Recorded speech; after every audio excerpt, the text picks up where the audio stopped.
Hello and welcome to the career सेपर। मैं हूं सुभाष पोद्दार। ये सेट BMW रूलिंग्स पर है, बायोमेडिकल वेस्ट रूलिंग्स पर। आइए देखते हैं क्या क्या रूलिंग्स है। Biomedical waste management and handling rule 1998, जैव चिकित्सा अपशिष्ट प्रबंधन एवं हस्तन या हथालन नियम 1998। तो इसमें क्या क्या नियम बताया गया है ज़रा देख लें। ये पर्यावरण संरक्षण अधिनियम जो होता है 1986 का, उसी के अंतर्गत 1998 में इस नियम को अधिसूचित किया गया।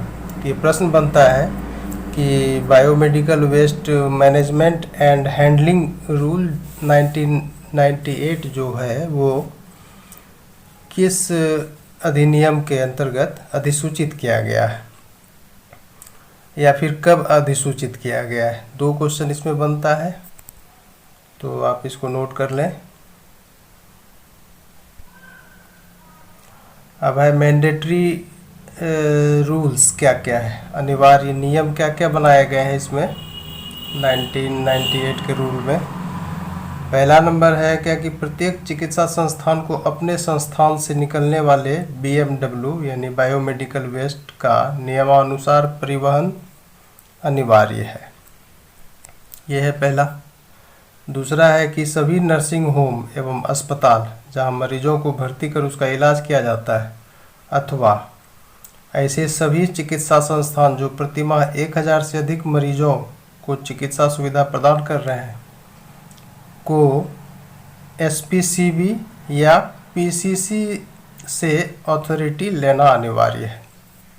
SPCB हुआ state pollution control board, PCC हुआ पोल्यूशन कंट्रोल कमेटी। इन दोनों में से किसी एक से प्राधिकार लेना अनिवार्य है ऐसे अस्पतालों को। तो ये दूसरा अनिवार्य नियम था। तीसरा है क्या, बड़े शहरों जहां कुल आबादी 5 लाख से अधिक है BMW के निपटान हेतु इंसिनरेटर यानी भस्मीकरण यंत्र लगाना अनिवार्य है। यह है तीसरा। चौथा में है कि 5 लाख से कम आबादी वाले शहरों में डीप बरियल के माध्यम से BMW का निपटान किया जा सकता है। डीप बरियल हुआ भूमि में अंदर तक गाड़ देना। पांचवें में है कि इंसिनरेटर और डीप बरियल, ये दो चीज़ है, इंसिनरेटर और डीप बरियल। इन दोनों ही सुविधाओं को BMW संयुक्त उपचार सुविधा के रूप में विकसित किए जाने को बढ़ावा दिया गया है।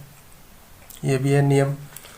तो इसके पीछे काउज क्या है कि व्यावहारिक रूप से प्रत्येक छोटे बड़े संस्थान द्वारा ऐसी उपचार सुविधा को स्वयं के लिए स्थापित करना संभव नहीं है।